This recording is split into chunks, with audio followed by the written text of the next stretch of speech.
तो guys good evening. So guys ये vision के 3 दिसंबर के डेली करंट अफेयर्स की मैगजीन है। तो चलिए हम आज की फर्स्ट न्यूज़ के साथ स्टार्ट करते हैं। 40% जो डेडिकेटेड फ्रीट कॉरिडोर्स है जो उनके लिए ट्रैक हम बना रहे हैं वो 2021 तक कंप्लीट हो जाएंगे। कितना? 40% कंप्लीट हो जाएगा। ठीक है। तो गाइज ये जो न्यूज़ है हमारी किस सेक्शन में जाएगी? GS3 के अंडर ही जाएगी। देखो गाइज आप सबको पता है कि हमने काफ़ी बार डिस्कस किया डेडिकेटेड फ्रीट कॉरिडोर्स होते क्या है। देखो गाइज नाम से समझ में आ रहा है डेडिकेटेड फ्रीट कॉरिडोर्स का मतलब क्या है। हम सिर्फ उनको गुड्स ट्रांसपोर्टेशन के लिए ही, लॉजिस्टिक्स ट्रांसपोर्टेशन के लिए ही सिर्फ डेडिकेट करेंगे। ठीक है। जो गाइस जो डेडिकेटेड फ्रीट कॉरिडोर है इसके अंदर ऑलरेडी हम 6 फ्रीट कॉरिडोर्स को क्या करेंगे? कंस्ट्रक्ट करेंगे एंटायर कंट्री में। ठीक है। तो गाइस आप ये देख सकते हैं जो 6 कॉरिडोर्स कौन से हैं। देखो अगर हम एक तो ये देखेंगे जो वेस्टर्न डेडिकेटेड फ्रीट कॉरिडोर है ये मुंबई से दादरी जाता है। नॉर्थ साउथ देखेंगे तो हम दादरी से ही चेन्नई जाता है। ईस्ट वेस्ट देखना है तो ये मुंबई से कहाँ जाएगा? कोलकाता जाएगा। ईस्टर्न देखना है तो आप देख सकते हो ये दादरी से कहाँ जाएगा? दानकुनी जाएगा। इसके अलावा east coast dedicated freight corridor आप देख सकते हो कहाँ से जाएगा? कोलकाता से विजयवाड़ा जाएगा। और साउदर्न डेडिकेटेड फ्रीट कॉरिडोर कहाँ से जाएगा? गोवा से चेन्नई में जाएगा। ठीक है। तो इस तरह से हमने 6 फ्रीट कॉरिडोर्स को कंस्ट्रक्ट करना है और 2021 तक माना जा रहा है कि जो इसके जो 40% जो ट्रैक हमने बिछाने हैं वो कंप्लीट हो जाएंगे। जो डेडिकेटेड फ्रीट कॉरिडोर है क्या? एक्चुअल में रेल रूट है ताकि हम क्या कर सकें? गुड्स या कमोडिटी को ट्रांसपोर्ट कर सकें। पर्पस क्या है इस प्रोजेक्ट का? ताकि हम सेफ और एफिशिएंट मैनर में क्या कर सकें? लॉजिस्टिक्स को ट्रांसपोर्ट कर सकें। अब इसकी जो इम्प्लीमेंटिंग एजेंसी है वो आप सबको पता होगा, dedicated freight corporation of India limited है, जो कि सेंटर ने 2006 में इस्टेब्लिश की थी, जो इस प्रोजेक्ट को क्या करेगी? इम्प्लीमेंट करेगी। जो फ्रीट कॉरिडोर की जो प्रोजेक्ट है उसकी जो कॉस्ट है वो नियर अबाउट 81,000 करोड़ है और ये लार्जेस्ट रेलवे इंफ्रास्ट्रक्चर प्रोजेक्ट है जो कि इम्प्लीमेंट किया जाएगा बाय DFCCIL के द्वारा। बेनिफिट क्या आप समझ सकते हो कि जो लॉजिस्टिक कॉस्ट है वो रिड्यूस हो जाएगी।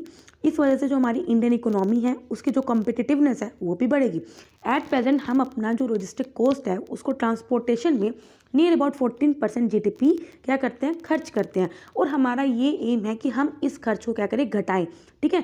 ग्लोबली क्या है? नियर अबाउट ग्लोबली 30 to 40% जो कॉस्ट है वो इससे कम है और हमारी ज़्यादा है ट्रांसपोर्टेशन कॉस्ट। ठीक है। तो हमारा इंडिया का एम यही है कि हम जो अपनी लॉजिस्टिक कॉस्ट है उसको कम कर दें, नियर अबाउट 10% GDP तक तो करें एटलीस्ट। इसके अलावा जो इंडस्ट्रियल रीजन्स हैं उनको भी मिलेगा। साथ में अभी आपको पता है क्योंकि रेलवे से क्या है ट्रांसपोर्ट करने में टाइम काफ़ी ज़्यादा लग जाता है, इसलिए क्या है प्राइवेट रोड के थ्रू क्या है लॉजिस्टिक्स को ज़्यादा ट्रांसपोर्ट किया जाता है। अगर हमारा डेडिकेटेड फ्रीट कॉरिडोर इतना अच्छा बन जाएगा तो रेलवे का द्वारा जो मार्केट शेयर है वो रीगेन होगा। इसके अलावा अगर जो फ्रीट मूवमेंट है उसकी स्पीड फास्टर होगी। एट प्रेजेंट जो ट्रांसपोर्ट होता है रेलवेज के थ्रू वो ओनली 23.6 किलोमीटर पर आवर की स्पीड पे वो ट्रेन चलती है और अब कितनी चलेगी? 100 किलोमीटर पर आवर। तो आप देख सकते हो कितना ज़्यादा इंप्रूव होगा। इसके अलावा जो वेरियस टर्मिनल्स पे जो क्राउड होता है वो रिड्यूस होगा, जिसकी वजह से हम एयर पोल्यूशन को भी रिड्यूस कर सकते हैं। ठीक है। सो गाइस आई होप आप सबको समझ में आया होगा। नेक्स्ट न्यूज़ पे बढ़ते हैं। देखो अभी क्या है सुप्रीम कोर्ट ने बोला है कि CCTV को होना ही पड़ेगा। CCTV should be must in the office of CBI, enforcement directorate, police station. ठीक है। तो गाइज अभी हमने पढ़ा था। देखो गाइज ये जो न्यूज़ है हमारी GS2 पॉलिटी एंड गवर्नेंस में कवर होगी, क्योंकि हम कस्टोडियल वायलेंस का पढ़ा था काफ़ी पहले, 2-3 महीने पहले, जब तमिलनाडु में फादर एंड सन की डेथ हो गई थी। ठीक है। तो ताकि हम इन कस्टोडियल टॉर्चर को प्रिवेंट कर सकें तो सुप्रीम कोर्ट ने क्या किया है, जो उन्होंने 2018 में ऑर्डर किया था, 2018 में सुप्रीम कोर्ट ने ये ऑर्डर किया था कि हर एक पुलिस स्टेशन में CCTV होना चाहिए। लेकिन अब क्या है सुप्रीम कोर्ट ने इस ऑर्डर को एक्सटेंड कर दिया है और ये बोला है कि ना सिर्फ पुलिस स्टेशन बल्कि और अदर एजेंसीज जिनके पास पावर है अरेस्ट करने की, उन सभी एजेंसीज में क्या होना चाहिए? CCTV होना चाहिए और रिकॉर्डिंग डिवाइसेस भी होने चाहिए। 2018 में CCTV कैमरास को इंस्टॉल करने की बात करी थी सिर्फ पुलिस स्टेशन में, ताकि कहीं भी ह्यूमन राइट्स को वायलेशन ना हुआ। ठीक है। तो अभी उसको एक्सटेंड करके क्या बोल दिया है कि हर एक इन्वेस्टिगेशन एजेंसीज में CCTV कैमरास को होना चाहिए, इट शुड बी मस्ट। ठीक है। अब सुप्रीम कोर्ट के द्वारा ऑब्जर्वेशन क्या की गई है? देखो सबसे पहले क्या है, देखो कोई भी विक्टिम है, सपोज करो मैं हूँ, मेरे ऊपर टॉर्चर किया गया है पुलिस के द्वारा, तो अगर मेरा केस कोई इन्वेस्टिगेशन एजेंसी इन्वेस्टिगेट कर रही है तो उस इन्वेस्टिगेशन एजेंसी के पास राइट है कि वो उस CCTV फुटेज को क्या कर सकती है, उस कॉपी को क्या कर सकती है, देख सकती है। ठीक है। Victims of human right violation by investigation agencies have the right to get copy of CCTV footage of interrogation. ठीक है। इसके अलावा जो विक्टिम है उसके पास अधिकार है कि वो नेशनल ह्यूमन राइट कमीशन या स्टेट ह्यूमन राइट कमीशन या ह्यूमन राइट कोर्ट या फिर सुप्रिटेंडेंट ऑफ पुलिस या किसी भी ऐसी अथॉरिटी जिसके पास पावर है उस ऑफेंस को सुनने की, उसको अप्रोच कर सकता है। इसके अलावा सुप्रीम कोर्ट ने ये भी ऑर्डर किया है कि स्टेट और डिस्ट्रिक्ट लेवल पे ओवरसाइट कमेटी को सेटअप करना है। इससे पहले भी 2018 में सुप्रीम कोर्ट ने सेंट्रल गवर्नमेंट को बोला था कि एक सेंट्रल ओवरसाइट बॉडी को सेटअप करना है जो क्या करेगी, जो नेसेसरी डायरेक्शंस की क्या आपको डायरेक्शंस लेना चाहिए वो इशू करेगी स्टेट को या यूनियन टेरिटरीज को, ताकि जो भी क्राइम सीन्स होते हैं उनकी वीडियोग्राफी हम फैसिलिटेट कर सकें और जो भी सुप्रीम कोर्ट की जो डायरेक्शंस हैं उनको कंप्लाई कर सके। इंडिया ने अभी तक यूएन कन्वेंशन अगेंस्ट टॉर्चर को रेटिफाई नहीं किया है और ना ही कोई भी इंडिया में ऐसा नेशनल लॉ नहीं है टॉर्चर के अगेंस्ट, ठीक है। तो अगर आपको अच्छे से पढ़ना है तो आई थिंक जुलाई या अगस्त की मंथली मैगजीन है जिसमें बहुत अच्छे से ये पॉलिटी का फर्स्ट ही टॉपिक है पूरा, जिसमें कस्टडी वायलेंस का है, उसको आप पढ़ सकते हो, उससे आपको काफ़ी पता चलेगा। उसमें आपको पूरा मतलब कि डाटा मिल जाएगा कितनी डेथ्स हुई हैं कस्टोडियल वायलेंस की वजह से, ये सब आपको मिल जाएगा जो कि बहुत अच्छा होगा अगर आपको आंसर राइटिंग करनी है, ठीक है। नेक्स्ट न्यूज़ पे पढ़ते हैं, दीनदयाल उपाध्याय ग्रामीण कौशल योजना गेन्स मोमेंटम। तो गाइस ये जो न्यूज़ है हमारी सोशल इश्यूज में कवर होगी either in GS1 and the GS2। जो गाइस सबसे पहले हम ये पढ़ते हैं ये स्कीम है क्या, ये योजना है क्या, दीनदयाल उपाध्याय ग्रामीण कौशल योजना। जो गाइस इस योजना का एम यही है कि हम क्या करेंगे, जो भी यूथ्स हैं उनको पहले तो स्किल डेवलपमेंट भी करेंगे और साथ में उनको प्लेसमेंट भी देंगे। मतलब सिंपल जैसे आप बीटेक भी कर रहे हो, अगर आपका कॉलेज बोल रहा है कि हम आपको डिग्री भी देंगे और साथ में प्लेसमेंट भी देंगे, उसी तरह इस योजना में यही है कि हम क्या करेंगे, आपको स्किल भी प्रोवाइड करेंगे और साथ में एट दी एंड आपको प्लेसमेंट भी प्रोवाइड करेंगे। और ये योजना किसके अंडर है ये आपको पता होना चाहिए। Under national rural livelihood mission है, 2014 में लॉन्च की गई थी। किसके द्वारा? मिनिस्ट्री ऑफ रूरल डेवलपमेंट के द्वारा। देखो गाइस इसमें 2-3 चीज़ें काफ़ी इंपॉर्टेंट हो जाती है, किस मिनिस्ट्री ने इसको लॉन्च किया था, किस ईयर में, अंडर किस मिशन के, ठीक है, और ऑफकोर्स इसका एम क्या है, ठीक है। इसके क्या है, 2 ऑब्जेक्टिव हैं। सबसे पहले क्या है, जो रूरल की जो पुअर फैमिलीज़ हैं उनकी इनकम को हम क्या कर सकें, इंक्रीज़ कर सकें, और वहाँ का जो रूरल यूथ है, किसी जो गरीब परिवार है, वहाँ का जो नौजवान बेटा है या बेटी है, उनको हम एक करियर ओरिएंटेड बना सकें उस पुअर फैमिलीज़ का। इसमें सबसे अच्छी बात क्या है कि ये मेनली उन लोगों को ऐड करता है जो सोशली डिसएडवांटेज ग्रुप है, जैसे शेड्यूल कास्ट, शेड्यूल ट्राइब के जो लोग हैं 50% लोगों को वो चुनता है, माइनॉरिटीज़ के 15% लोगों को ये चुनता है और साथ में 33% वुमेन को ये चुनता है, ठीक है। अभी क्या है, न्यूज़ में ये इसलिए था कि अभी क्या है, जो इस योजना के अंदर 10.78 लोगों को ट्रेन किया गया था, उसके अंदर 58% लोगों को प्लेस्ड कर दिया गया है, ठीक है। केरला, महाराष्ट्र, हरियाणा और कर्नाटका में 50% से भी ज़्यादा जिस यूथ को हमने ट्रेन किया है, 50% से भी ज़्यादा यूथ क्या है, प्लेसमेंट हुई है उसकी, ठीक है। अभी क्या स्किल डेवलपमेंट की ज़रूरत क्यों है, क्योंकि आपको पता है 2015 में national policy for skill development and entrepreneurship आई थी, जिसने आइडेंटिफाई किया था कि 2022 तक 24 ऐसे सेक्टर्स हैं जो इंपॉर्टेंट सेक्टर्स हैं, उसमें कहीं ना कहीं स्किल गैप की वजह से क्या है 1090 नियर अबाउट 110 मिलियन लोग अनएम्प्लॉयड हो सकते हैं।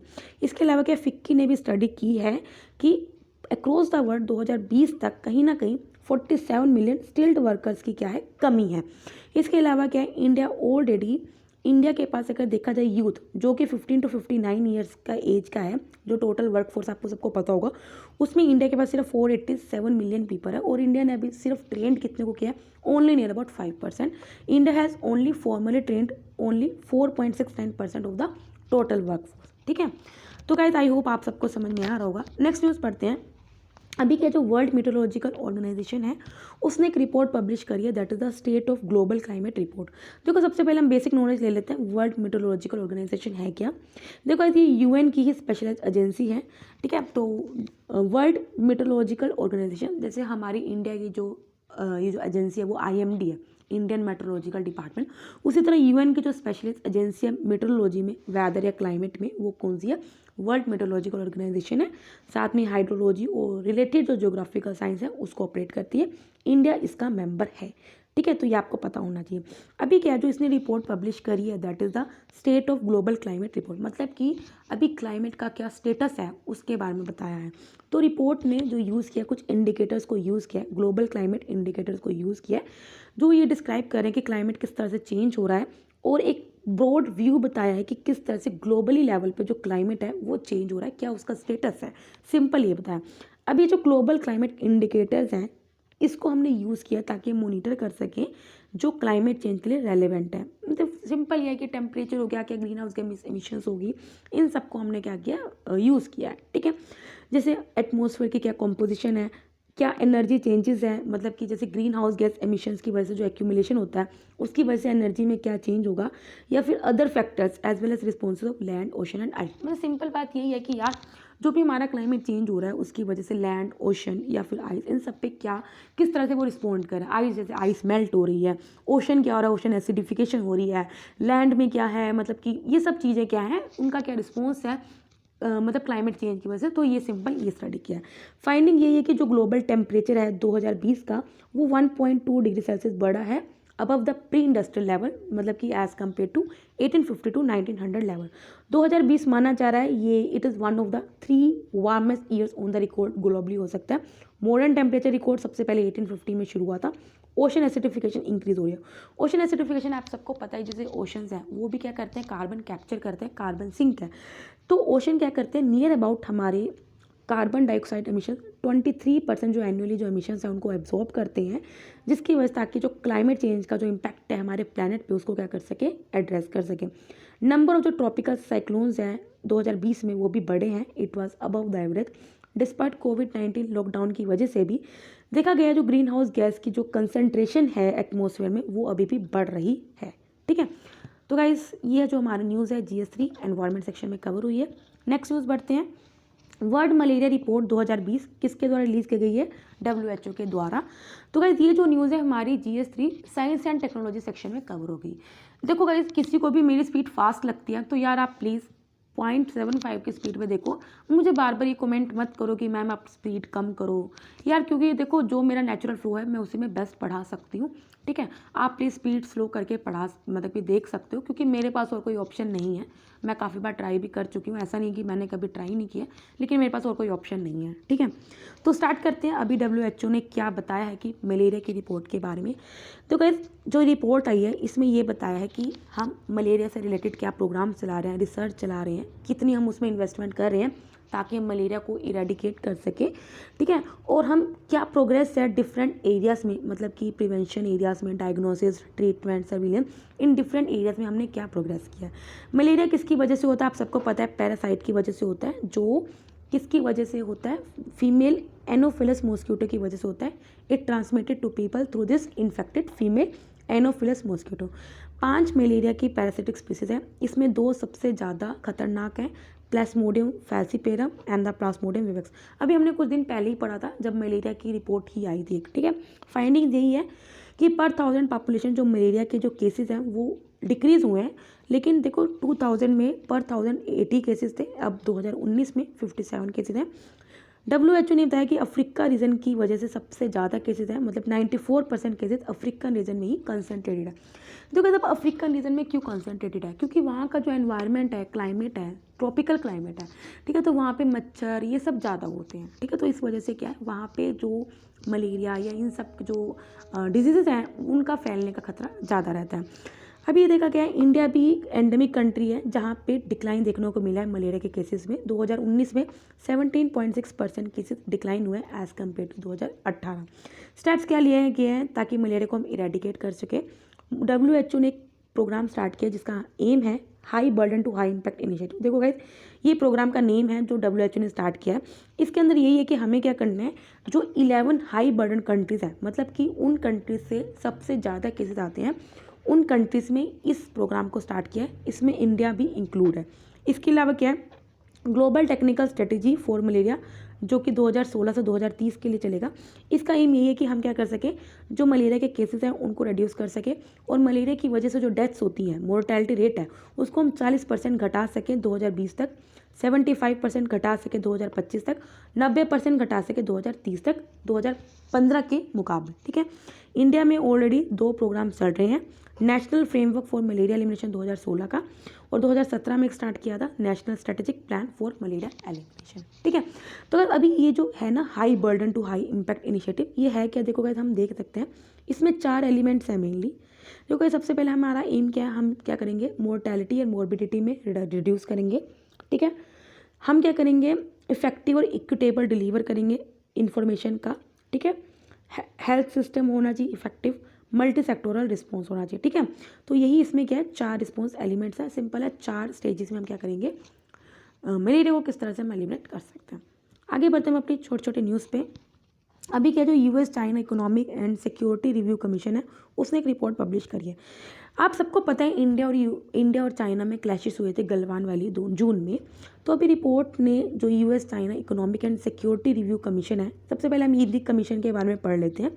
तो गाइस ये जो कमीशन है यूएस कांग्रेस के द्वारा 2000 में क्रिएट किया गया था, जिसका एम यही है कि जो यूएस एंड चाइना के बीच में जो ट्रेड या जो इकोनॉमिक टाइज हैं या वो जो भी नेशनल सिक्योरिटी के ऊपर एनुअल रिपोर्ट वो सबमिट करता है और उनको मॉनिटर करता है। ठीक है, रिपोर्ट ने अभी ये फाउंड आउट किया है कि चाइना गवर्नमेंट कहीं ना कहीं प्लान करी है कि इंडिया ट्रूप के साथ क्लैश करेंगे, कहाँ, जून में जो गलवान वैली में हुआ था, जिसकी वजह से 20 इंडियन सोल्जर्स की डेथ हुई थी due to the Chinese casualties.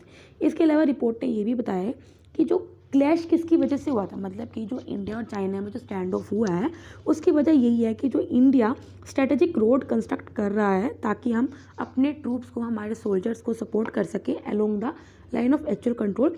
तो एक तरह से चाइना का उस पर एंगर था जिसकी वजह से वो क्लैश हुए हैं। ठीक है, तो गाइस आप इस रिपोर्ट को लिख सकते हो कहीं भी आंसर राइटिंग में। नेक्स्ट है technical education in mother tongue. देखो टेक्निकल एजुकेशन जैसे आप बैचलर ऑफ टेक्नोलॉजी कर रहे हो, बीटेक कर रहे हो, ठीक है, तो ये टेक्निकल एजुकेशन है। अभी आपको पता है ये इंग्लिश में ही होती है मोस्टली। ठीक है, तो मिनिस्ट्री ऑफ एजुकेशन ने क्या किया, एक टास्क फोर्स सेटअप किया है जो एक रोड मैप बना रहा है, मतलब कि क्या प्रोसीजर होगा, क्या प्रोसेस होगा, ये सब प्रिपेयर कर रहा है। फिर ये बताएंगे किस तरह से हम टेक्निकल एजुकेशन को इम्पार्ट कर सके मदर टंग में। इसका एम यही है कि जो ब्राइट स्टूडेंट्स होते हैं, जिनमें दिमाग होता है, लेकिन वो क्या कर सकते हैं, वो टेक्निकल एजुकेशन नहीं ले पाते क्योंकि उनके पास इंग्लिश की नॉलेज नहीं होती। तो हम नहीं चाहते कि इंग्लिश नॉलेज की वजह से क्या है, बंदा टेक्निकल एजुकेशन में लैक करे। ठीक है, इसको जो इम्प्लीमेंट करेंगे, सपोर्ट करेंगे आईआईटीज़ और जो एनआईटीज़ हैं, वो इंजीनियरिंग कोर्सेज को ऑफर करेंगे मदर टंग में नेक्स्ट ईयर से। ठीक है, म्यूनिसिपल बॉन्ड रिसेंटली क्या जो म्यूनिसिपल बॉन्ड्स हैं, देखो guys different type of bonds होते हैं। बॉन्ड्स हम क्यों इशू करते हैं, सपोज करो आपको पैसा चाहिए, आपको अपने घर बनाना है, लिटरल मतलब कि आपको सिंपल लैंग्वेज में समझाऊं, आपको अपना घर बनाना है और आपको 10 लाख रुपए चाहिए। अभी आपके पास पैसे नहीं हैं, तो आप क्या करोगे कि 10 लाख का बॉन्ड इशू कर दोगे। उस बॉन्ड में क्या आएगा, हर बंदा क्या करेगा, इन्वेस्ट करेगा या फिर आपसे परचेज करेगा। सिंपल बात ये होती है। ठीक है, तो अभी क्या है, लखनऊ की म्यूनिसिपल कॉर्पोरेशन ने म्यूनिसिपल बॉन्ड को इशू किया है जो अभी बॉम्बे स्टॉक एक्सचेंज पे लिस्ट किया जाएगा। म्यूनिसिपल बॉन्ड्स वो बॉन्ड्स होते हैं जो अर्बन लोकल बॉडीज़ के द्वारा इशू किए जाते हैं ताकि वो मनी को रेज कर सके फॉर फाइनेंसिंग स्पेसिफिक प्रोजेक्ट जैसे इंफ्रास्ट्रक्चर प्रोजेक्ट। इनको रेगुलेट कौन करता है, SEBI, that is the securities and exchange board of India. इस बॉन्ड्स को म्यूनिसिपैलिटी तभी इशू कर सकती हैं जब उनका जो हिस्ट्री हो वो थोड़ी अच्छी हो, मतलब कि पिछले 3 साल से जो उनकी नेटवर्थ हो वो नेगेटिव में ना हो, पॉजिटिव में ही जा रही हो। इसके अलावा पिछले 1 साल से वो किसी भी लोन रिपेमेंट में डिफ़ॉल्ट उन्होंने ना किया हो। अगर ये दोनों चीज़ें वो सेटिस्फाई कर रहे हैं then they can issue bonds. ठीक है, नेक्स्ट है गवर्नमेंट प्लान करे कि स्कॉलरशिप स्कीम्स को रिकंस्ट्रक्ट करे। रिवैम्प का मतलब क्या है, रिकंस्ट्रक्ट करना। देखो गाइस अभी क्या है, डिफरेंट स्टूडेंट्स को लाइक कोई 10th के स्टूडेंट्स या 8th के स्टूडेंट्स जो अच्छा परफॉर्म करते हैं तो गवर्नमेंट उन्हें क्या करती है, स्कॉलरशिप देती है। लेकिन कभी कभी क्या होता है, वो स्कॉलरशिप उन बच्चों तक सही टाइम पे नहीं पहुंचती। ठीक है, तो इसका एम यही है कि हम क्या कर सकें, कैश जो बेनिफिट है वो राइट स्टूडेंट पे राइट टाइम तक पहुंचा सकें through an IT enabled uniform system. At present क्या डिफरेंट मिनिस्ट्रीज क्या है, डिफरेंट स्कीम्स, उनकी अपनी अपनी डिफरेंट स्कीम्स हैं स्टूडेंट्स के लिए जो बिलोंग करते हैं socially and economically backward classes से। जो प्री मैट्रिक में भी वो कुछ स्कॉलरशिप स्कीम्स आपको प्रोवाइड करती हैं, पोस्ट मैट्रिक या फिर ओवरसीज स्कॉलरशिप के लिए डिफरेंट स्कीम्स प्रोवाइड करती हैं डिफरेंट मिनिस्ट्रीज। ये स्कीम्स मेनली सेंट्रल और स्टेट के पार्टनरशिप पर चलती हैं। अभी इन स्कीम्स का इशूज़ क्या है, देखो इसमें ये है कि या तो स्टेट्स क्या है अपनी डिमांड्स को टाइम पे नहीं भेजती मिनिस्ट्रीज़ को, जिसकी वजह से फंड रिलीज होने में टाइम लगता है। ठीक है, या फिर क्या है, जो स्टेट्स हैं वो अपना शेयर रिलीज़ करने में क्या है, अनविलिंग है। ठीक है, दोनों केसेस में क्या है, स्कॉलरशिप्स जो मेरिटोरियस स्टूडेंट्स हैं उनको टाइम पे नहीं मिल पाते। ठीक है, तो इन सबको एड्रेस करने के लिए गवर्नमेंट क्या करेगी, स्कॉलरशिप स्कीम को रिकंस्ट्रक्ट करेगी। नेक्स्ट न्यूज़ है NMR, that is a nuclear magnetic resonance. ठीक है, तो गाइस अगर आप कोई केमिस्ट्री का स्टूडेंट है तो आपको इसके बारे में पढ़ा होगा NMR स्पेक्ट्रोस्कोपी होती क्या। देखो गाइस अभी ये न्यूज़ में इसलिए है क्योंकि जो centre of science and environment है उसने इस टेक्निक को यूज़ किया है ताकि वो चेक कर सके कि हनी में कोई एडल्ट्रेशन तो नहीं है। ठीक है, एडल्ट्रेशन का मतलब ये कि कुछ हार्मफुल केमिकल्स या फिर जो केमिकल्स अलाउड नहीं है आपने उसको यूज़ तो नहीं किया है, या फिर उसकी लिमिट आपने क्रॉस कर दी है, स्पेसिफाइड लिमिट क्रॉस कर दिया, तो उसको चेक करने के लिए क्या किया है, इस टेक्निक का यूज़ किया। अब NMR स्पेक्ट्रोस्कोपी है क्या, देखो एक केमिस्ट्री टेक्निक है जो ये बताती है, किसी भी सैंपल की प्योरिटी को डिटरमाइन करती है। ये क्या करते हैं, सपोज करो आप अब हनी को उन्होंने एनालाइज करनी है, तो उस मटेरियल को एनालाइज करने के लिए हम क्या करते हैं, उस सैंपल को हम पावरफुल मैग्नेटिक फील्ड में क्या कर देते हैं, रख देते हैं, और फिर हम क्या करते हैं वहाँ पे जो न्यूक्लियर स्पिन्स होती हैं उनके इंट्रैक्शन को मेजर करते हैं। देखो गाइस अगर आपको नहीं समझ में आ रहा तो ज़्यादा दिमाग मत लगाओ, जितना पढ़ा रही हूँ उतना पढ़ लो। ठीक है, एडवांटेज NMR का यही है कि जो इसका सैंपल मेजरमेंट होता है वो नॉन डिस्ट्रक्टिव होता है, मतलब कि ये नहीं है कि अगर आपको सैंपल देखना है, मतलब कि जज करें, एनालाइज करें, तो ज़्यादा अमाउंट ऑफ सैंपल नहीं चाहिए, थोड़ा सा सैंपल आप क्या कर सकते हो, रिक्वायर है। किस किस फील्ड में आप अप्लाई कर सकते हो NMR स्पेक्ट्रोस्कोपी को, bio, foods, chemistry, as well as जो न्यू फील्ड्स आज चल रही हैं बैटल, उन सब में आप स्पेक्ट्रोस्कोपी को यूज़ कर सकते हो। नेक्स्ट न्यूज़ है waste water treatment recycling system. अभी क्या है, देखो इस नाम तो समझ में आ रहा है कि हम वेस्ट वाटर को ट्रीट कर सके, रिसाइकिल कर सके, तो कुछ एक मेथड है जो कि डेवलप किया गया है IISc रिसर्चर्स के द्वारा। Indian institute of science Bangalore के जो रिसर्चर्स हैं उन्होंने कुछ मेथड है डेवलप किया गया। इसमें हम क्या करेंगे, जो रूरल एरियाज़ के वेस्ट वाटर को ट्रीट करेंगे, रिसाइकिल करेंगे। इसमें स्पेशली जो वेट वाटर आपका जो किचन या जो वॉश बेसिन से ड्रेन होता है उसको हम रिसाइकिल करेंगे, और उसमें से जो ऑयल और जो ग्रीस है उसको रिमूव करेंगे ताकि हम उसको दोबारा यूज़ कर सकें फॉर नॉन पोर्टेबल पर्पज, जैसे टॉयलेट फ्लश में हम उसको यूज़ कर सकते हैं, गार्डनिंग में यूज़ कर सकते हैं। ठीक है, तो इस वाटर्स में क्या होता है ना, कुछ न्यूट्रिएंट्स होते हैं, तो अगर आप उसको गार्डनिंग में यूज़ करते हैं तो उन मतलब कि पेड़ों के लिए क्या होता है, वो बेनिफिशियल होते हैं, हार्मफुल नहीं होते हैं। ठीक है, लास्ट न्यूज़ है international association of insurance supervisor. देखो गाइस अब सबसे पहले हम यही पढ़ते हैं, एसोसिएशन के बारे में पढ़ते हैं। देखो गाइस ये जो international association of insurance supervisor है 1994 में इस्टेब्लिश हुआ था। देखो सिंपल ये है, जो भी इंश्योरेंस सुपरवाइजर्स हैं वो इसमें अपनी मर्जी से मेंबरशिप ले सकते हैं। ठीक है, it is establish in 1994 voluntary membership organization of insurance supervisor.